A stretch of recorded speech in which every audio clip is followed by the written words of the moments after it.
এখন আগের মতন যদি আপনার সেই জায়গায় যদি না জমে, কারণ এখানে সব কেক যাচ্ছে এক জায়গায়। একটা কথা বলি, রিজিকের মালিক কে? আল্লাহ।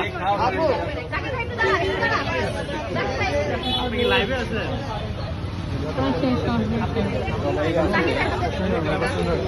ওকে ওকে ওকে, শেষ। জাকির ভাই,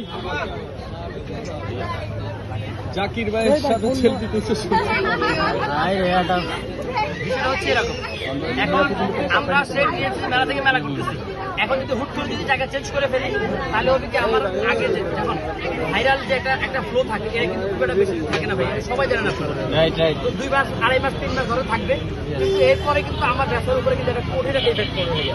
আমি এখানে সারা জীবন ব্যবসা করতে চাই, আর আমি ইনশাল্লাহ খুব শীঘ্রই আপনাদের মাঝে বললামই তো যে আগামীকাল 17 তারিখ শুক্রবার আমি আমার সেম প্লেস আইসিডি টাওয়ারের ঠিক উল্টা পাশে ইনশাল্লাহ আমাকে পাবেন বিকেল 4:30 থেকে রাত 8:30 পর্যন্ত ইনশাল্লাহ। আগামীকালকে হ্যাঁ, কালকে আমি জিনিসগুলো খুব অল্প করে নিয়ে আসবো, কালকে পুরোটা বেশি জিনিস নিয়ে আসবো না, কারণ হচ্ছে গিয়ে আপাতত গতকালকে তো একটু কয়েকদিন গ্যাপ ছিল, গতকালকে আমি সবাই নিয়ে আসবো। আমার চাপ বেশি করবে আমি মনে করি, আমি সবার কথা চিন্তা করি ইনশাল্লাহ কালকে মোটামুটি সেটা জিনিস নিয়ে আসবো। দোয়া করবেন, আর আপনার জন্য সবাই দোয়া করবেন। আপনি যথেষ্ট পরিশ্রমী একটা মানুষ, যথেষ্ট পরিশ্রম করে সারা রাত জায়গায় কেক করে নাকি? জাকির ভাই, জাকির ভাই